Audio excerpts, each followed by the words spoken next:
2.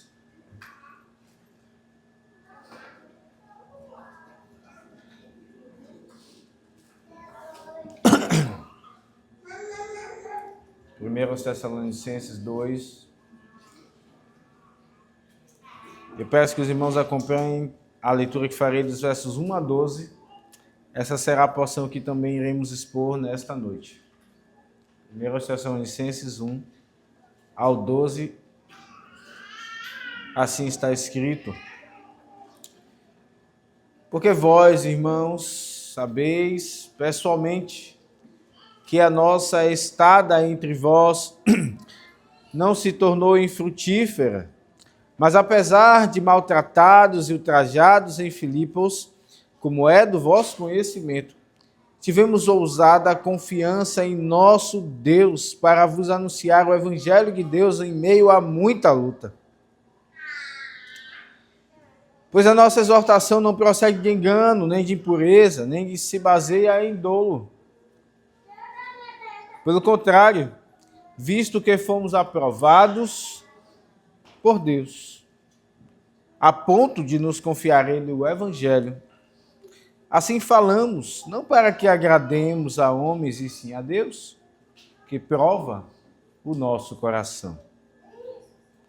A verdade é que nunca usamos de linguagem de bajulação, como sabeis, nem de intuitos gananciosos. Deus disto é testemunha. Também jamais andamos buscando glórias de homens, nem de vós, nem de outros. Embora pudéssemos, como enviados de Cristo, exigir de vós a nossa manutenção, todavia não nos tornamos carinhosos entre vós, qual ama que acaricia os próprios filhos. Assim, querendo-vos muito, estávamos prontos a oferecer-vos não somente o Evangelho de Deus, mas igualmente a própria vida. Por isso que vos tornastes muito amados de nós. Porque vos recordais, irmãos, do nosso labor e fadiga, e de como noite e dia, labutando para não vivermos à custa de nenhum de vós, vos proclamamos o Evangelho de Deus. Vós e Deus sois testemunhas do modo, porque piedosa, justa e irrepreensivelmente procedemos em relação a vós outros que credes. E sabeis ainda de que maneira, como pai a seus filhos, a cada um de vós exortamos, consolamos e admoestamos para viver por modo digno de Deus, que vos chama para o seu reino e glória. Amém. Vamos orar, meus irmãos, mais uma vez. Bondoso Deus e Pai nosso que está nos céus, Deus que se assenta no alto e sublime trono de toda a terra e o universo, que governa não apenas sobre a terra, sobre a lua, sobre os demais planetas, mas até mesmo sobre espíritos. Tu és o Senhor, Deus Todo-Poderoso. Também tu habitas, ó Deus, com contrito e abatido de coração.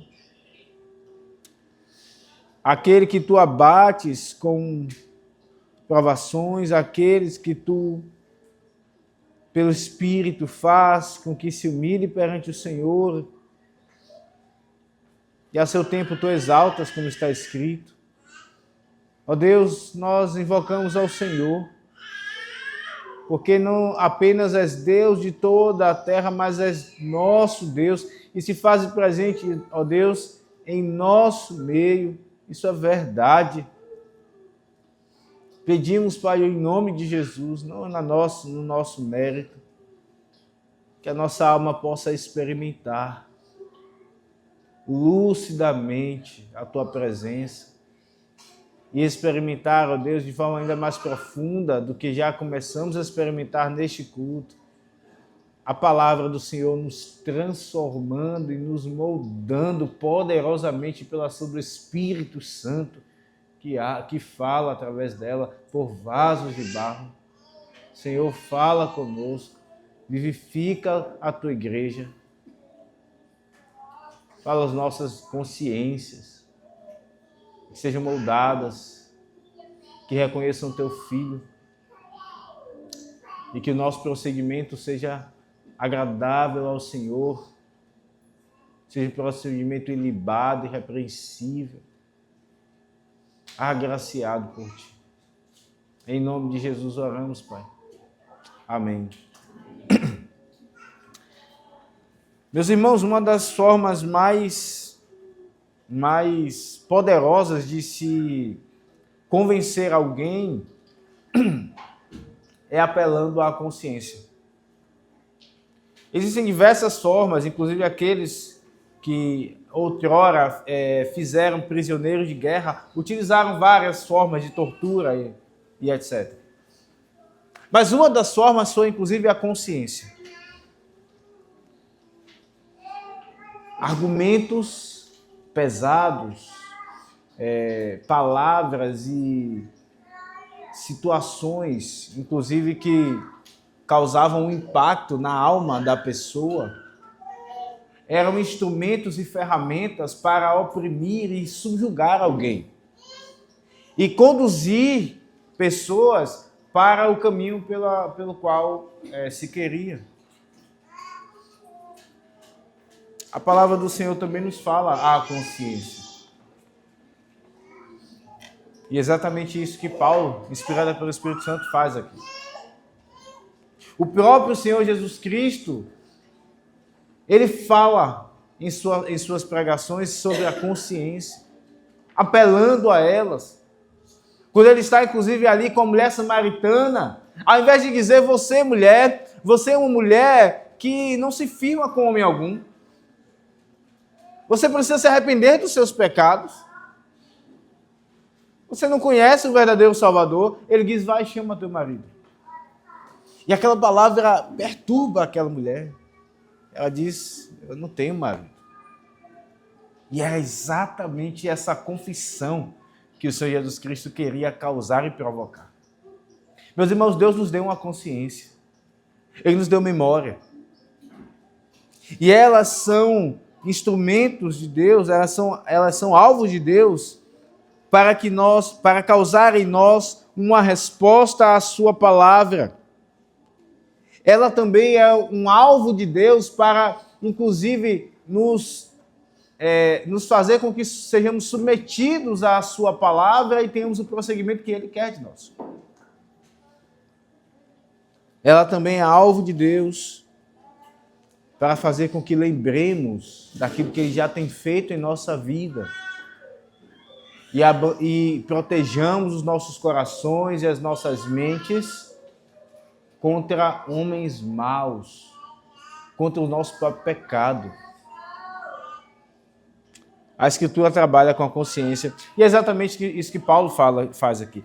Eu não sei se você percebeu durante a leitura, mas há verbos e expressões como sabeis, recordais, estão espalhados por toda essa porção. E é o apóstolo Paulo, pelo Espírito Santo, apelando à consciência e à memória desses irmãos a quem ele está escrevendo a igreja em Tessalônica.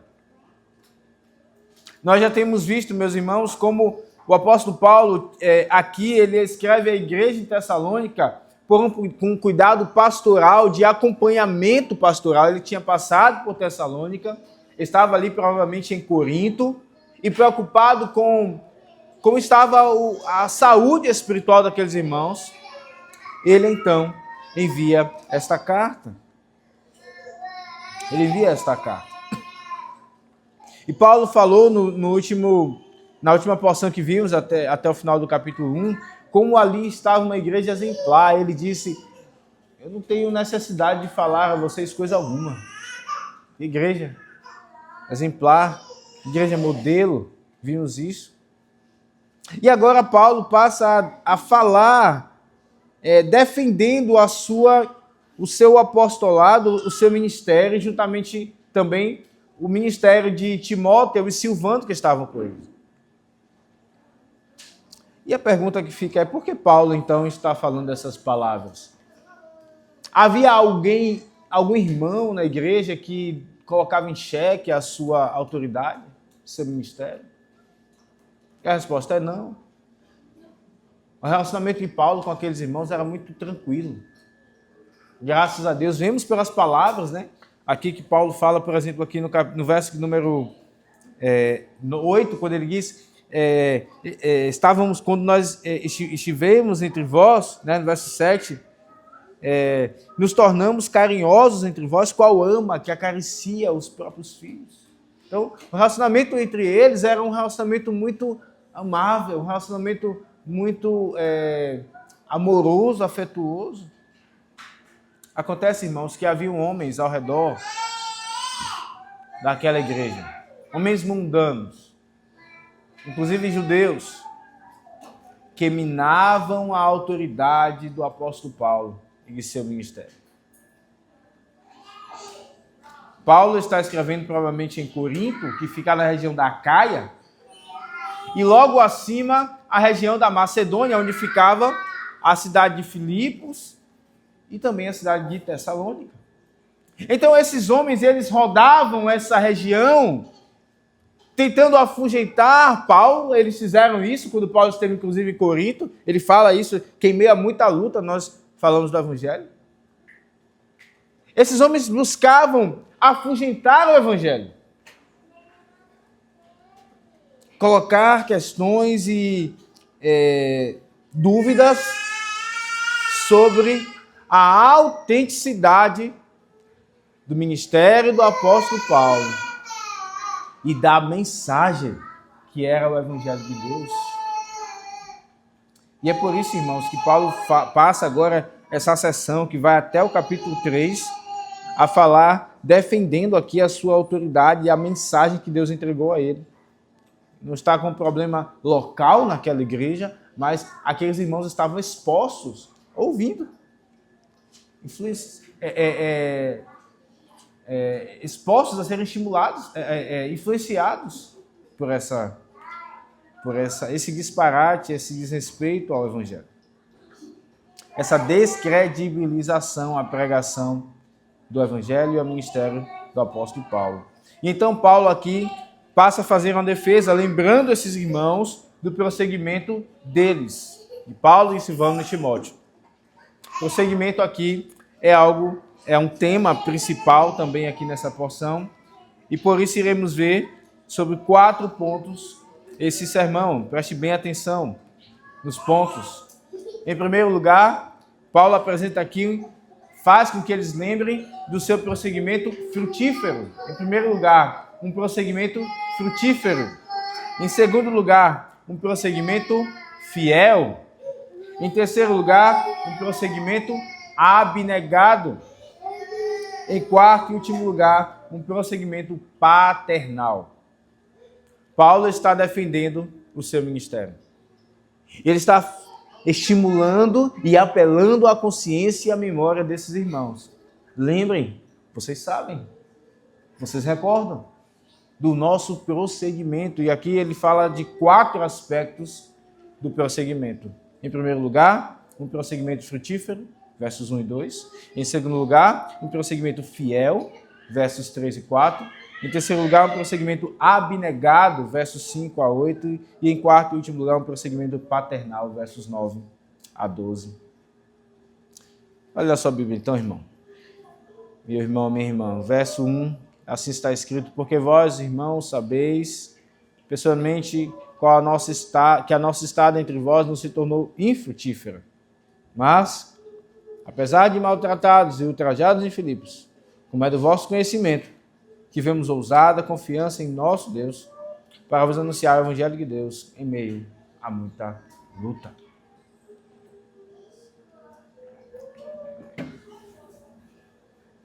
Um prosseguimento frutífero. Esse é o primeiro aspecto aqui que Paulo faz com que esses irmãos lembrem, apelando à sua memória e à sua consciência. Lembrando que a sua estada, ou melhor, a sua entrada, desde que quando ele entrou em Tessalônica e passou a anunciar o evangelho, isso está lá em Atos 17. Essa entrada, ela foi transformadora, ela teve um impacto de transformação real na vida daqueles irmãos. Não foi meramente para que eles fossem chamados crentes, mas as suas vidas continuassem da mesma maneira. Mas de fato, como Paulo já falou aqui no capítulo de número 1, você pode voltar aí, no verso de número 8, ele disse assim: porque de vós repercutiu a palavra do Senhor não só na Macedônia e Acaia, mas também por toda parte se divulgou a vossa fé para com Deus, a tal ponto de não termos necessidade de acrescentar coisa alguma. Veja, ele diz no verso 9 ainda: pois eles mesmos, os que falam de vocês, no tocante a nós, proclamam que repercussão teve o nosso ingresso no vosso meio, e como deixando os ídolos, vos convertestes a Deus, para servirdes o Deus vivo e verdadeiro, e para guardar dos céus o seu Filho, a quem ele ressuscitou dentre os mortos, Jesus, que nos livra da ira vindoura. Esses irmãos deixaram a idolatria, inclusive eram ali influenciados por toda a idolatria do panteão grego, que ficava especialmente ali em Atenas, logo abaixo, na região da Caia. Corinto ficava na Caia, Atenas também ficava na Caia. E um pouco acima estava Tessalônica. Era uma cidade extremamente influenciada pela idolatria. Extremamente influenciada também por uma vida etérea, uma vida que se idealizava num outro mundo, uma vida idólatra. E Paulo diz: vocês deixaram a idolatria e se entregaram para servir, para adorar o Deus vivo, aquele sim que é vivo. Lembra quando Paulo entra em Atenas e ele vê vários altares? Ele diz: irmãos, vocês são, em tudo eu vos vejo muito religiosos. Inclusive encontrei um altar, e assim escrito: ao Deus desconhecido.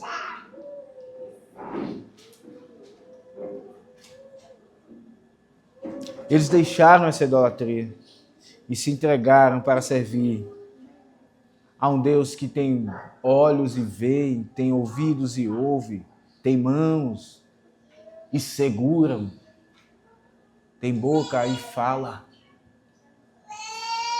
Veja, o procedimento do apóstolo Paulo e dos seus cooperadores foi um procedimento frutífero.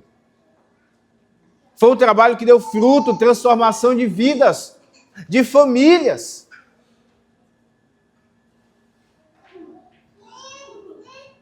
Mas, meus irmãos, Cristo também apelou à consciência, como eu disse. Ele é maior do que Paulo. Ele era exatamente aquele que fazia perguntas e deixava, inclusive, os saduceus e judeus sem respostas, porque sondavam os corações. Cristo aqui é muito maior do que Paulo.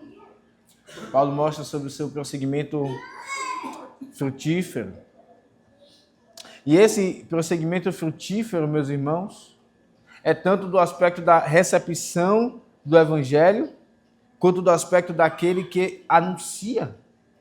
Veja, Paulo disse assim: como é do vosso conhecimento, verso 2, mas apesar de maltratados e ultrajados em Filipos, como é do vosso conhecimento, tivemos ousada confiança em nosso Deus, para vos anunciar o Evangelho de Deus.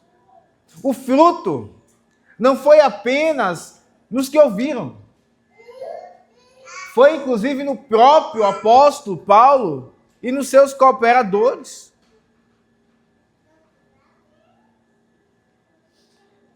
Paulo sabia muito bem o que era anunciar o evangelho debaixo de luta. Atos 14, verso 19, diz que Paulo entrou em Listra, foi apedrejado, dado como morto, depois ele levanta e entra em Derbe e passa a anunciar o mesmo evangelho. Está no verso 19, Atos 14, 19. Ele chega em Atos 17, lá em Tessalônica. Alguns recebem a palavra, o evangelho, e se convertem, inclusive mulheres de posição naquela sociedade. Judeus se levantam, por outro lado, para minar a pregação do evangelho. Isso está em Atos 17, verso 5. Veja na sua Bíblia. É dessa luta que Paulo fala, em meio a muita luta. Atos 17.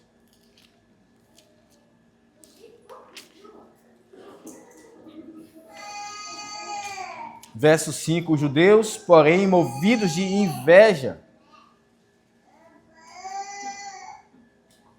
inveja, trazendo consigo alguns homens maus, dentre a malandragem, ajuntando a turba, alvoroçaram a cidade, assaltando a casa de Jason, que era primo de Paulo, que abrigava Paulo. Eles assaltaram a casa de Jason, procurando trazê-los. Eles estavam procurando Paulo, Silvano e Timóteo, para trazê-los para o meio do povo. Aqui nós vemos que essa luta que Paulo menciona lá em Tessalônica é uma luta que envolve inveja. Inveja porque havia sucesso na pregação do apóstolo Paulo. Havia transformação de vida. E havia violência. Veja, o texto aqui de Atos diz que eles contrataram homens da malandragem. Homens treinados para a violência, perversos, para caçar o apóstolo Paulo e trazer para ser violentado.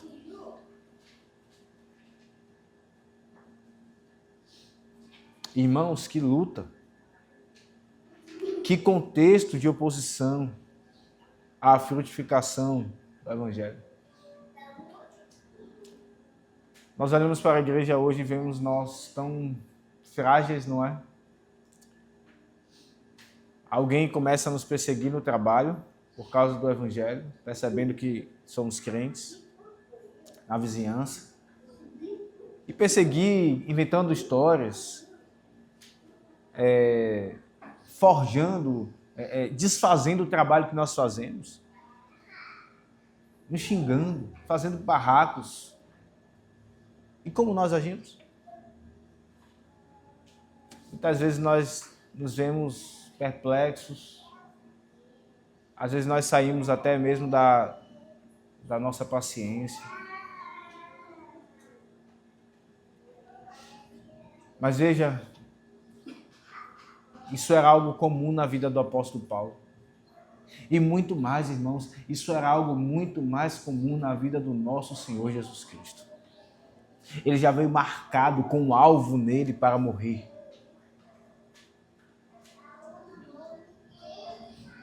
Já nasceu para a morte. O seu ministério foi marcado por oposição. Os judeus, por vezes, pegaram em pedras. Teve vezes que ele fugiu porque ainda não era chegada a sua hora, não por covardia. Mas ele respirava a morte a todo tempo.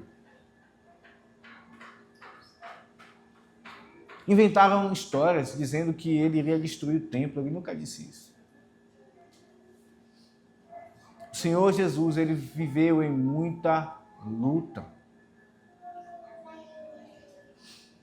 E como ele nos ensina aqui a sermos mais rígidos no sentido de sermos mais firmes e resistentes quando temos de anunciar o Evangelho. E encontramos essas coisas, ora, o que é que encontraríamos da mão de ímpios e de pessoas que odeiam a Deus? Se não exatamente isso. O Senhor Jesus disse mesmo, antes que eles odiassem você, eles me odiaram. O que esperar do mundo? De Satanás, flores, bons tratos? Daqueles que odeiam a mensagem do Evangelho? Ou como por vezes nós ficamos abatidos, tristes, perplexos. Mas Paulo, e muito mais do que ele, Cristo, nos ensina, irmãos, aqui. Nos ensina como nós devemos lidar com a luta contrário ao evangelho, contra a oposição, contra os maus tratos, contra as calúnias, em oração, levando-as diante do Senhor e não deixando de confiar no poder do Espírito Santo, pelo anúncio do evangelho e daquele que habita em nós. Maior é o que está em nós do que aquele que está no mundo. Paulo está fazendo esses irmãos lembrarem, está dizendo, irmãos, vocês sabem que o nosso prosseguimento, a nossa estada entre vós não foi infrutífera.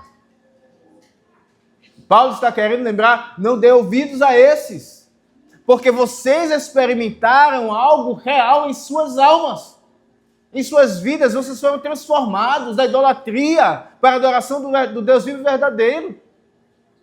Então não dê espaço à descredibilização do evangelho. Mas Paulo passa o segundo aspecto do seu prosseguimento, irmãos, um prosseguimento fiel. Vimos aqui, em primeiro lugar, um prosseguimento frutífero. Passamos agora aos versos 3 e 4, um prosseguimento fiel. Prosseguimento fiel. Está escrito, pois a nossa exortação, no verso 3, não procede de engano, nem de impureza, nem se baseia em dolo. Pelo contrário, visto que fomos aprovados por Deus a ponto de nos confiar Ele o Evangelho, assim falamos, não para que agrademos a homens e sim a Deus, que prova o nosso coração. Um prosseguimento fiel, um prosseguimento verdadeiro. Paulo lembra a esses irmãos que a palavra, a mensagem dele, a exortação dele não foi enganosa, como a dos falsos mestres. Ele diz, a nossa exortação não procede de engano. Irmãos, existiam os falsos mestres que enganavam.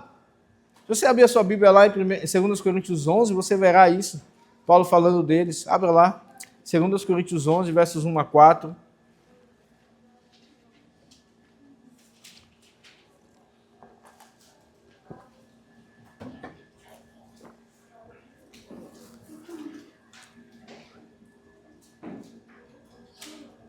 Paulo diz assim, Paulo enfrenta esse problema aqui em Corinto muito mais do que lá em Tessalônica.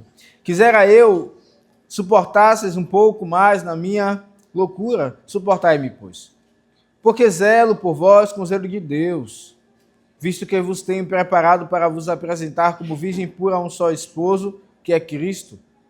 Mas receio que assim como a serpente, preste bem atenção, assim como a serpente enganou a Eva com a sua astúcia, assim também seja corrompida a vossa mente, e se aparte da simplicidade e pureza devidas a Cristo. Se na verdade vindo alguém prega o outro Jesus, que não temos pregado, perceba, ou se aceitais espírito diferente que não tendes recebido, ou evangelho diferente que não tendes abraçado, a esse de boa mente o tolerais. Paulo está falando àqueles irmãos aqui, eu receio, eu tenho uma preocupação profunda, é que vocês estejam sendo enganados como Eva foi pela serpente. Por esses que vêm e pregam outro Cristo, outro evangelho, outra salvação. É enganosa essa mensagem. Irmão, se tem tanta gente que segue, é porque ela tem alguma aparência de boa, de proveitosa. Senão, ninguém seguiria. Mas aí é que está, essa mensagem é como Satanás, que é como um anjo de luz. Ele se traveste de anjo de luz. Mas ele, na verdade, é o próprio diabo, o próprio príncipe das trevas. Assim são essas mensagens. Paulo diz, não, a nossa exortação não procede de engano. Não foi com engano que nós chegamos até vocês.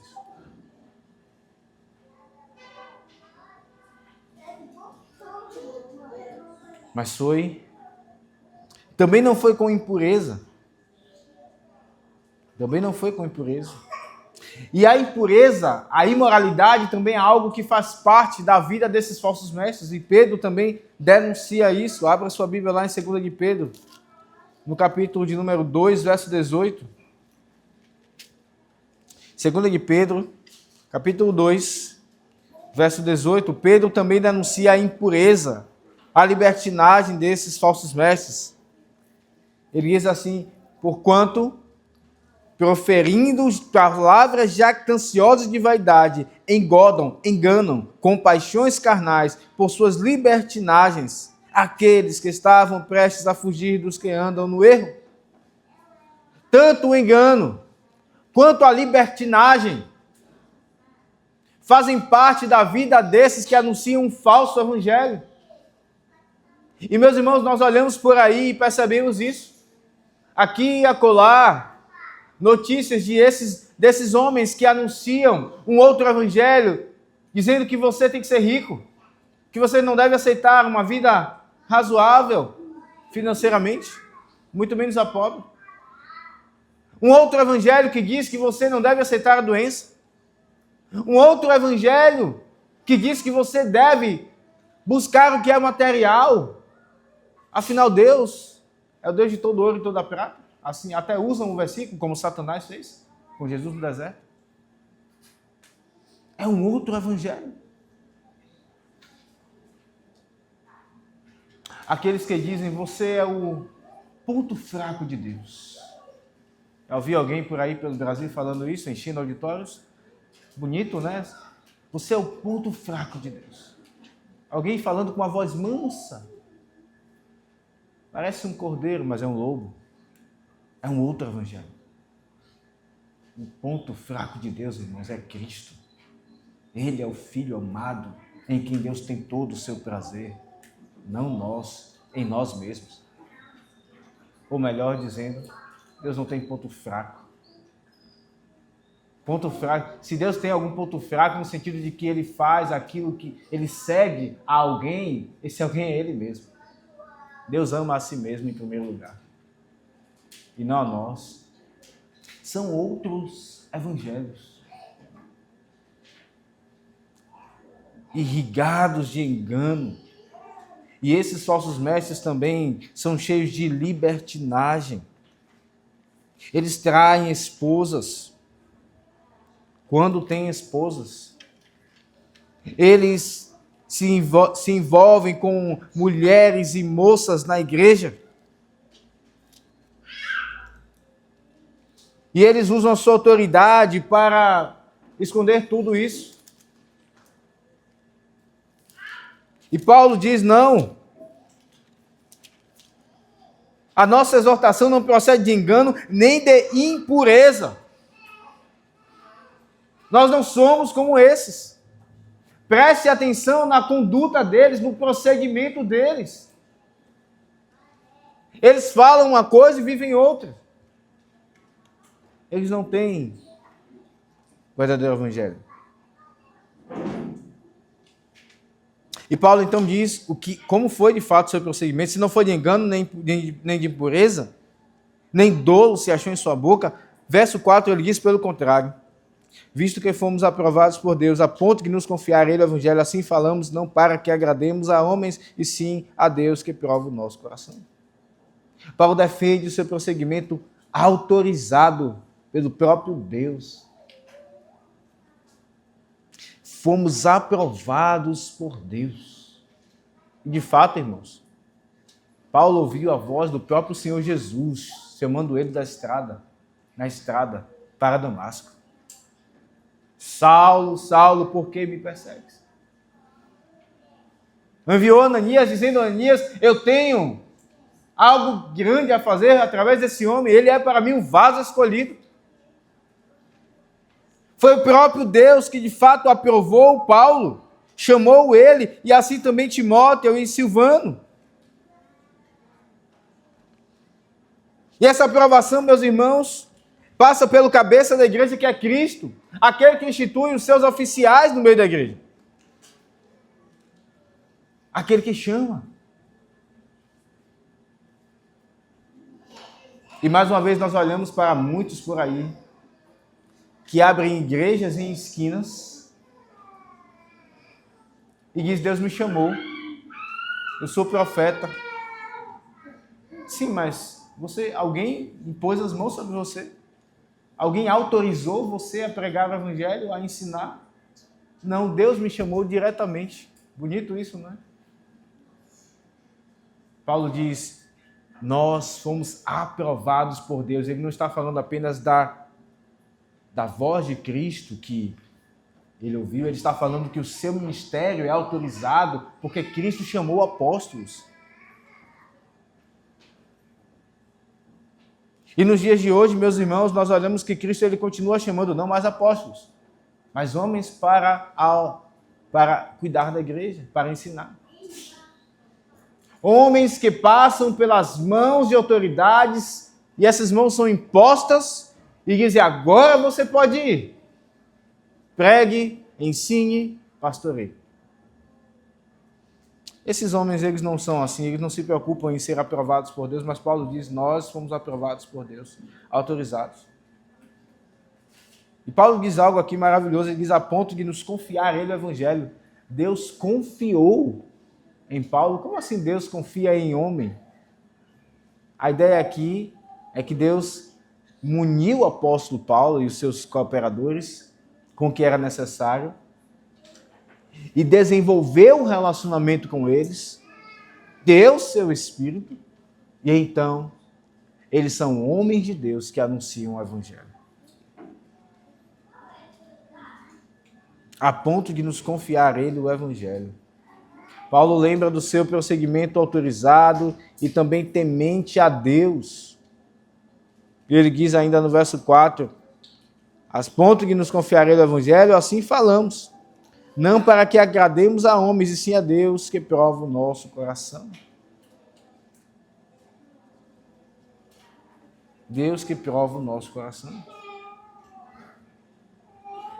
Ele não falava para agradar os homens. Ele não falava para... ele não distorcia as palavras visando atrair pessoas. Aqueles falsos mestres faziam isso. Paulo diz: não, nós não fazemos isso. Nós não fizemos isso.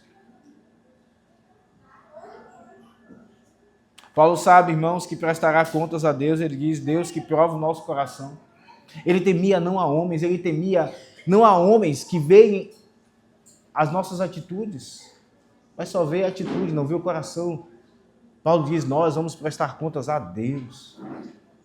Aquele que vê o coração, vê os pensamentos, vê todas as coisas.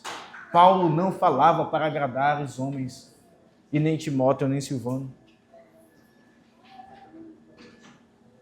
O seu prosseguimento era autorizado e temente a Deus. Mas nós olhamos para o Senhor Jesus Cristo. Aquele que não era meramente... Aquele que sim foi autorizado, porque isso mostra a sua humilhação. Ele precisou passar pelo batismo. E então diz o texto, daí em diante ele passou a pregar e anunciar que está próximo o reino. Então Cristo ele teve que esperar para começar o seu ministério, quando ele foi batizado no Jordão, por João Batista. Mas mais do que isso, ele é o próprio verbo de Deus. A própria verdade. Ele disse: eu sou o caminho, a verdade e a vida. Cristo é muito maior do que Paulo em seu prosseguimento aqui. O prosseguimento de Cristo era muito maior, mais autorizado e temente a Deus. Ele era o próprio Deus em seu prosseguimento. E não temia homens. E dizia o que tinha de dizer. Repreendendo, consolando, ensinando.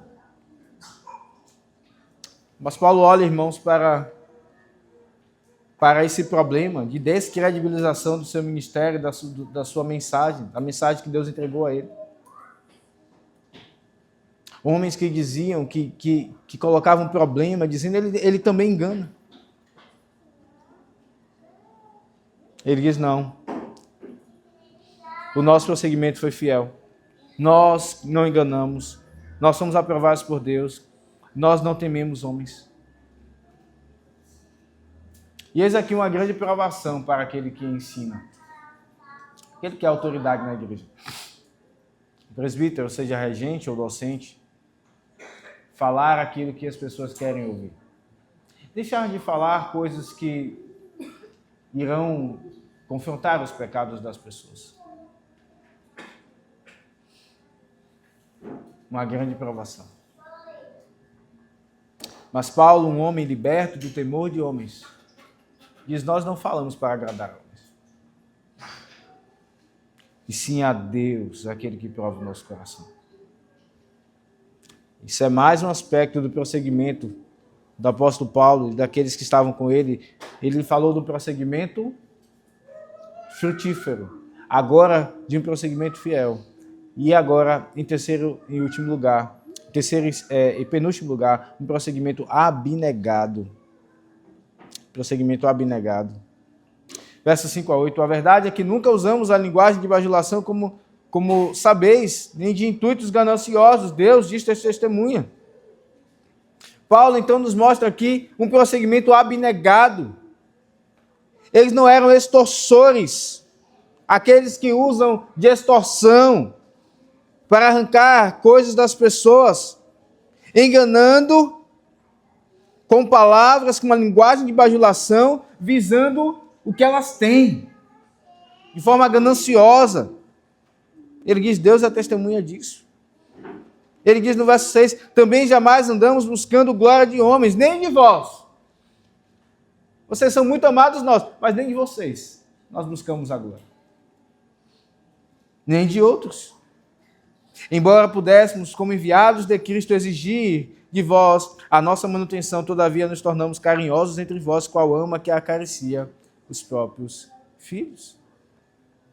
Quando Paulo chega em Filipos, irmãos, ele encontra ali Lídia, fala do evangelho para ela, o Espírito Santo abre os olhos dela e ela se entrega ao Senhor.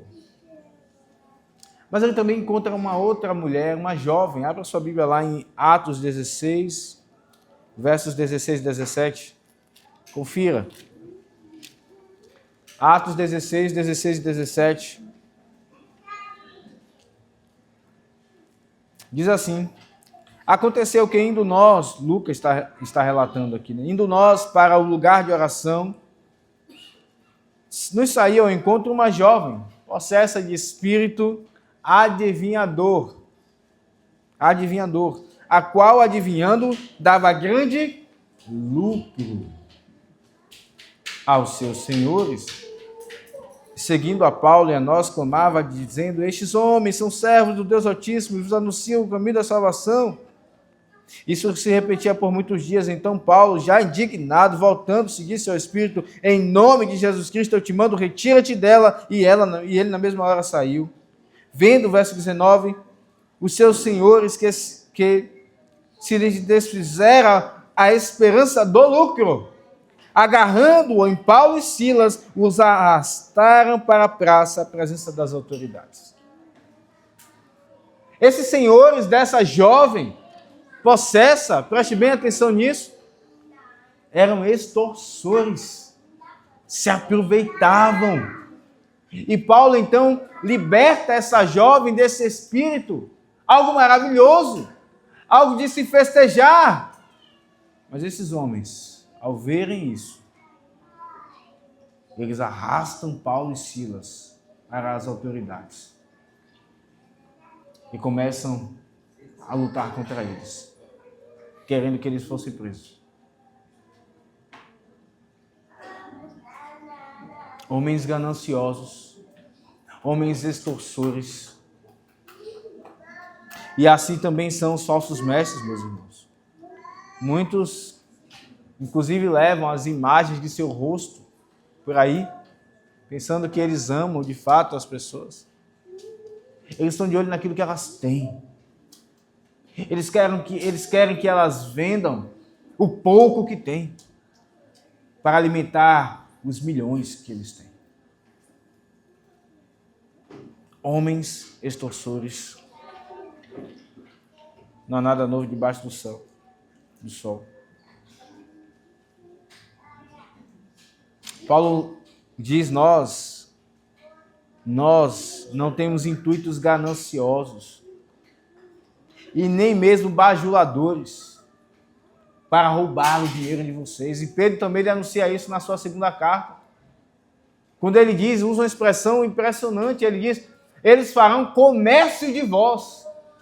E é exatamente o que acontece hoje. É interessante essa expressão, comércio de vós, lá em 2 de Pedro 2 e 3. Não é comércio daquilo que eu tenho, não, é comércio de vós, vocês são o produto. Vocês é que são o produto. E não é isso que vemos hoje? As pessoas são produtos nas mãos desses homens, sendo enganadas, extorquidas.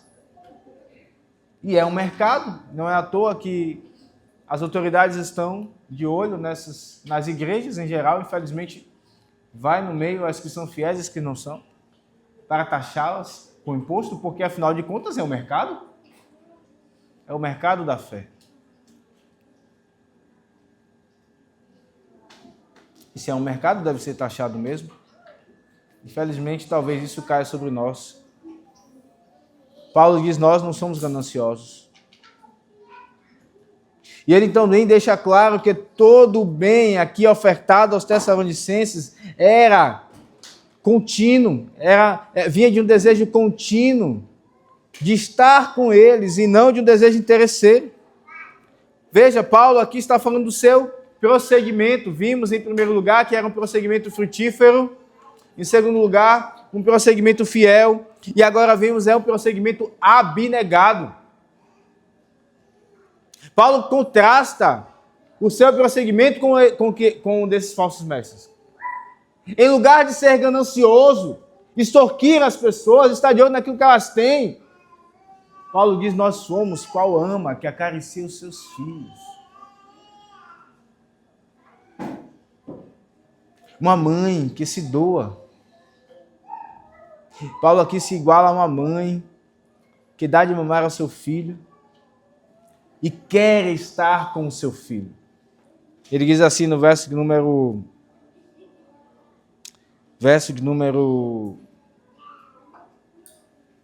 7 e 8, embora pudéssemos, como enviados de Cristo, exigir de vós a nossa manutenção, todavia nos tornamos carinhosos entre vós, qual ama que acaricia os próprios filhos, assim, querendo-vos muito. Paulo diz, nós queríamos muito estar com vocês. Desejávamos intensamente estar com vocês. O interessante é as mães.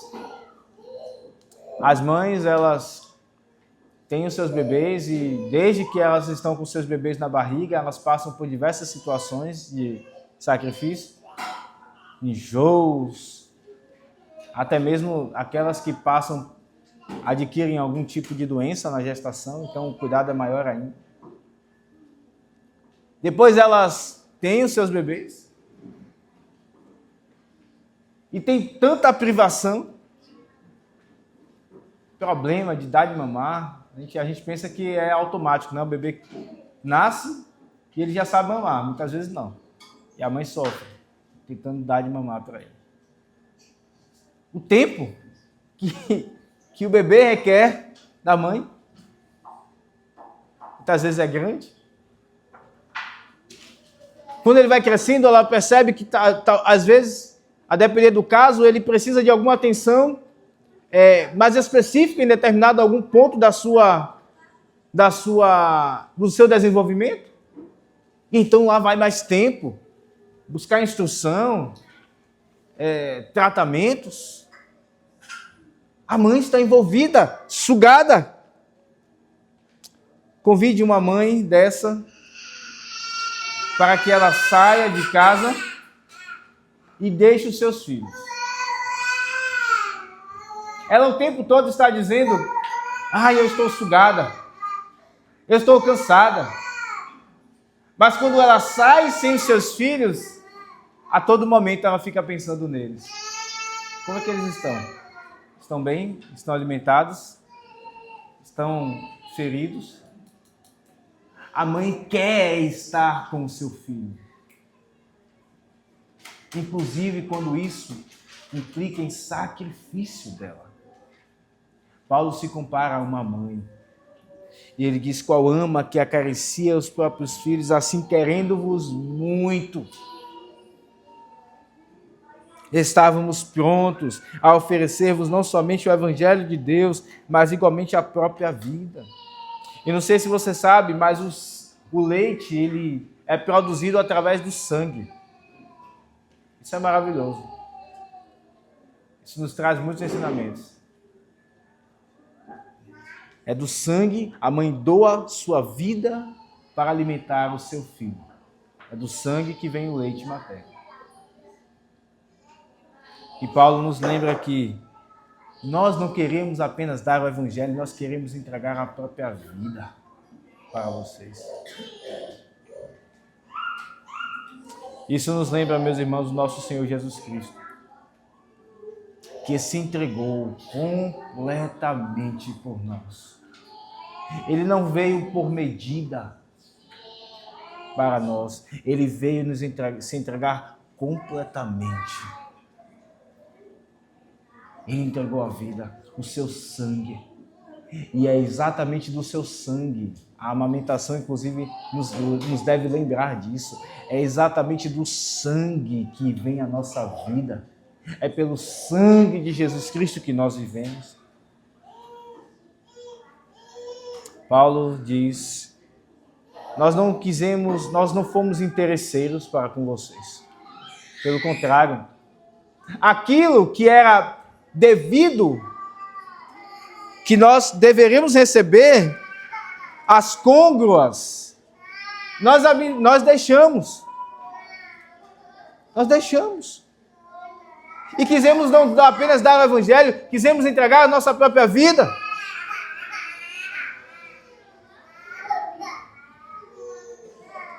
Quisemos entregar a nossa própria vida. Isso é diametralmente oposto, irmãos, ao prosseguimento daqueles que são falsos mestres e interesseiros. Eles querem o seu ar-condicionado, eles querem os seus carros luxuosos, as suas mansões. Eles não querem estar com as pessoas. Eles não querem gastar o seu tempo com elas. Eles não querem ouvir as suas histórias, chorar com elas e entregar o Evangelho a elas. Eles não querem perder o sono por causa dos problemas de alguém da igreja. Não, eles não querem essas coisas. Eles são interesseiros, mercadores. Mas Paulo diz: o nosso prosseguimento não foi assim. Foi um prosseguimento abnegado. Nós nos entregamos como a mãe se entrega. E a mãe, nós sabemos, ela se entrega sem esperar em troca. Ela se entrega por amor. Assim Cristo também se entregou por amor a nós.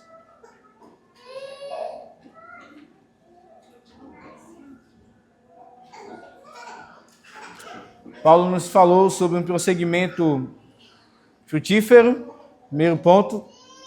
Em segundo lugar, um prosseguimento fiel. Em terceiro lugar, acabamos de ver um prosseguimento abnegado. Agora, em quarto e último lugar, um prosseguimento paternal. Versos 9 a 12. Porque vos recordais, irmãos, do nosso labor e fadiga, de como noite e dia, labutando para não vivermos à custa de nenhum de vós, vos proclamamos o Evangelho de Deus. Prosseguimento paternal. Como um pai que se esforça pelos seus filhos. E Paulo aqui alude a um pai de família que trabalha sem parar, quando é necessário, para sustentar a sua casa. E além de trabalhar, fazendo tendas, Paulo anunciava o Evangelho. É isso que ele está dizendo aqui. No verso de número 9, olha na sua Bíblia, de como noite e dia, labutando. Esse labor aqui era de fazer tendas. Para não ver a custa de vós, vos proclamamos o Evangelho.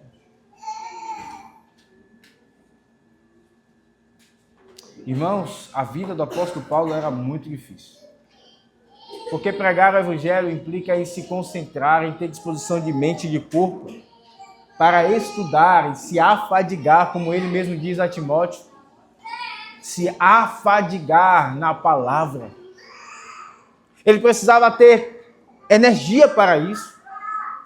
Mas quando ele ia estudar, ele estava cansado de fazer tendas, um trabalho manual, cansativo.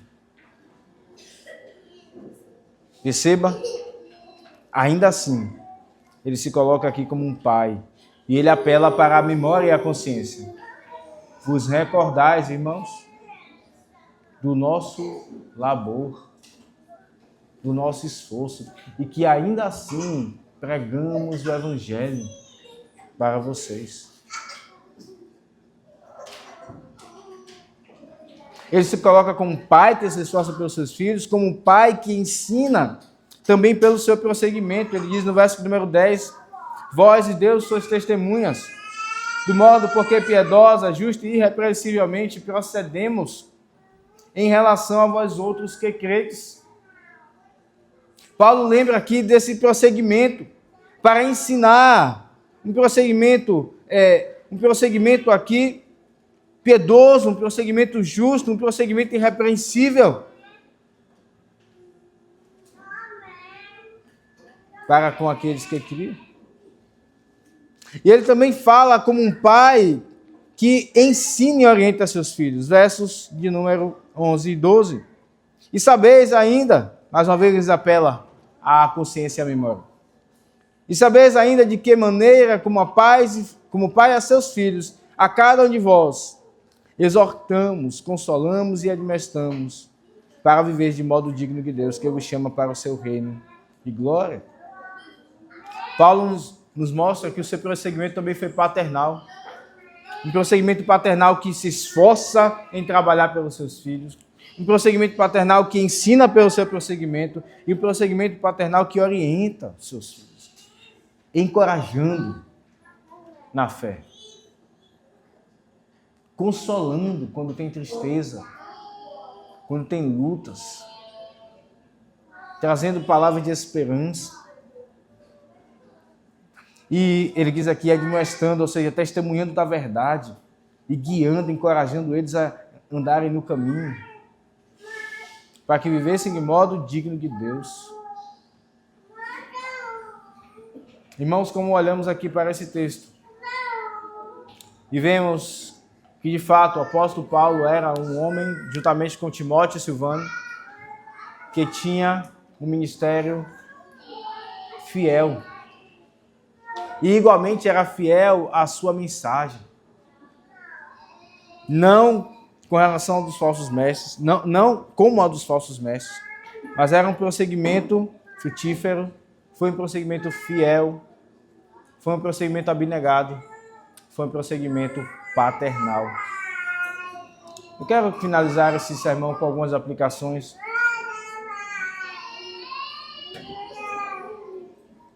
Às nossas vidas.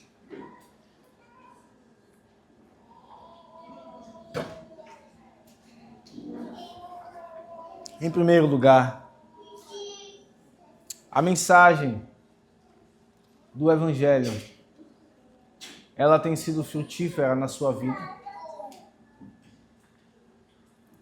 Qual tem sido a transformação que Deus tem causado na sua vida? Se você for fazer um histórico e olhar para a sua vida há 3, 5 anos ou mais, há mudanças objetivas, verificáveis,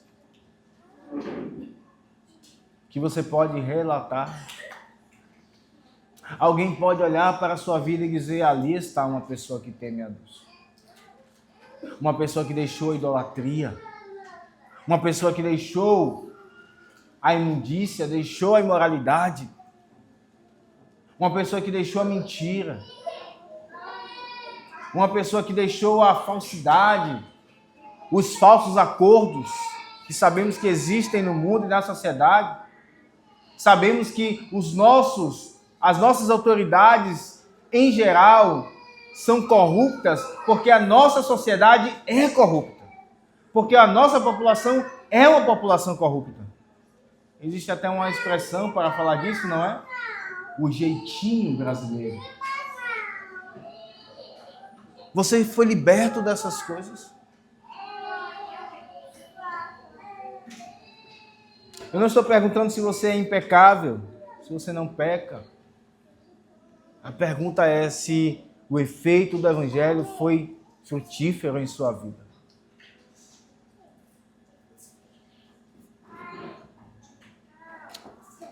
É Cristo te chamando à reflexão.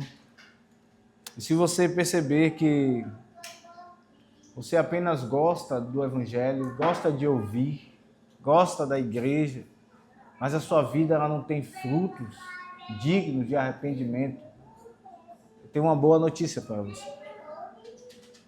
O Senhor tem sido paciente contigo. E agora mesmo Ele está te chamando ao arrependimento. Há poder nele para transformar a sua vida. Para fazer com que de fato você tenha frutos verificáveis, visíveis de transformação. A salvação em Cristo, ela não é engano. A salvação em Cristo, ela de fato é verdadeira e real. É apenas nele que nós podemos ter uma vida transformada. E quanto a você, meu irmão e minha irmã, que tem sim uma vida de comunhão com Cristo, mas é possível que você ainda traga contigo vários pecados, vários hábitos que não foram transformados. E Deus também está nos chamando ao arrependimento. Porque a vida que Ele tem para nós não é uma vida medíocre, uma vida infrutífera, uma vida que as pessoas olham para a sociedade e não veem tanta diferença entre o crente e o que não é crente. Uma vida dominada por pensamentos e ideologias antibíblicas. Como já temos falado aqui, ideologias de esquerda.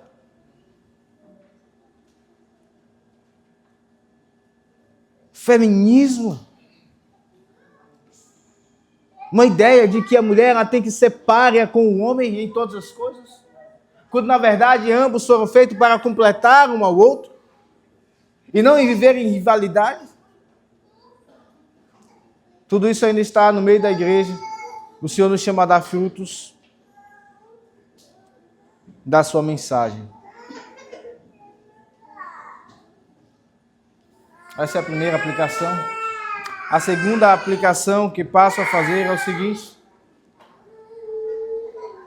não dissemine, nem dê ouvidos a palavras que descredibilizam o ensino fiel da igreja.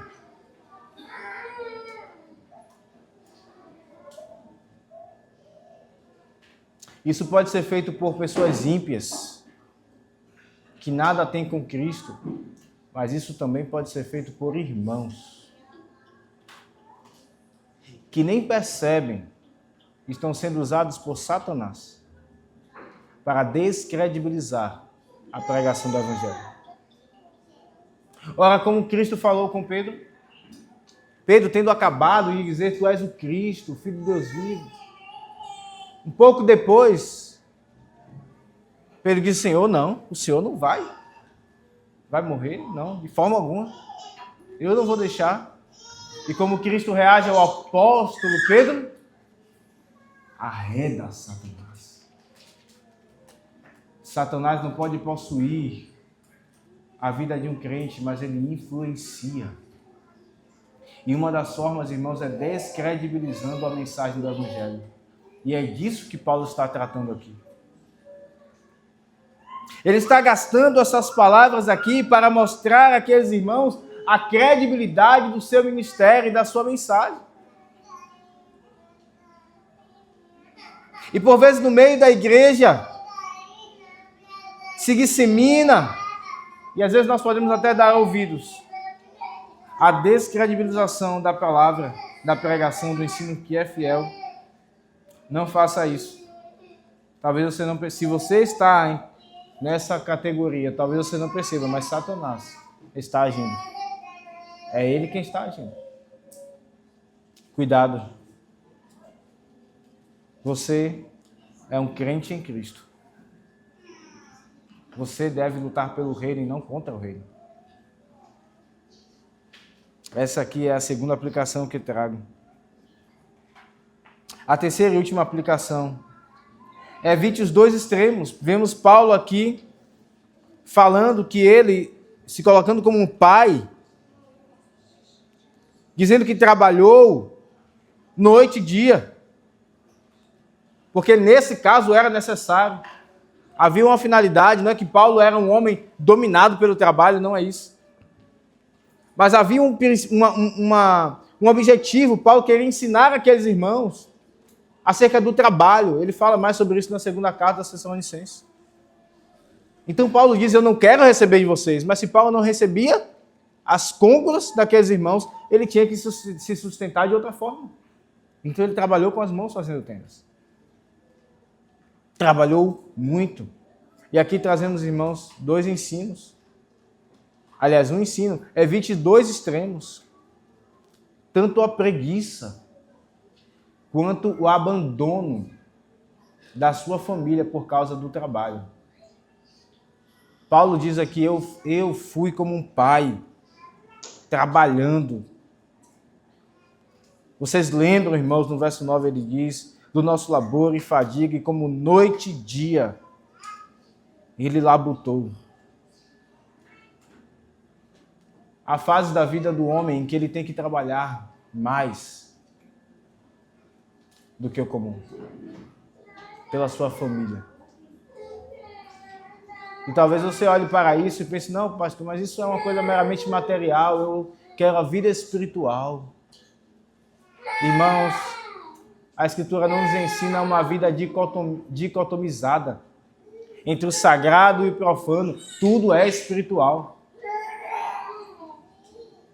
E um homem que não trabalha tanto quanto deveria em sua casa traz problemas espirituais para o seu casamento.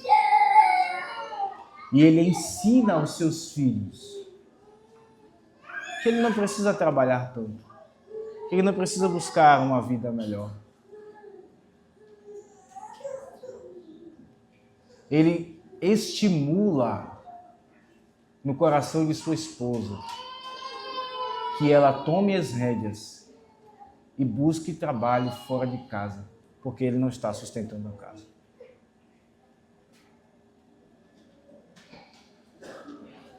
Paulo, ele se coloca como um pai e diz, vocês lembram? Que noite e dia. É um pai faz assim quando é necessário. Dorme menos. Ah, pastor, mas a minha saúde e tal vai... Você tem que fazer isso, se é necessário. Durma menos. Aproveite as madrugadas, trabalhe, estude, o que for, pela sua casa. Você foi chamado para prover o lar. Isso, irmãos, nos ensina acerca daquilo que nós cremos sobre Cristo. Ele é o provedor da igreja. Se o homem não entende bem isso, então ele irá colocar ídolos em seu coração que diga a eles que esses ídolos sustentam a sua vida e não Cristo. Mas o outro oposto também deve ser evitado. Um trabalho tão intenso por tanto tempo que faz com que o homem abandone a sua casa e a sua família. Ele não vê seus filhos crescendo. O seu casamento está por um fio. Ele não tem amizade com sua esposa, ele não tem companheirismo com ela. Também não é isso que Paulo aqui está incitando. Ele está mostrando aqui o seu labor por amor. Esse texto nos ensina, irmãos, não só apenas do prosseguimento de uma autoridade da igreja, que deve sim trabalhar e deve buscar atender a todas essas qualificações aqui de prosseguimento. Mas esse texto também nos ensina sobre o prosseguimento dos crentes. Que o Senhor Deus nos abençoe, nos firme, nos encha de frutos para a glória dele. Amém. Vamos ficar de pé.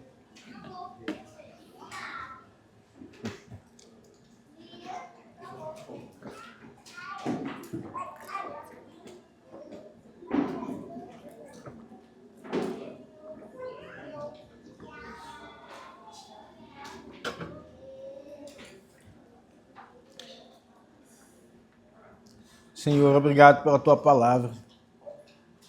Palavra que alimenta, palavra que instrui, que ilumina. Tem compaixão de nós, Senhor. Transforma-nos.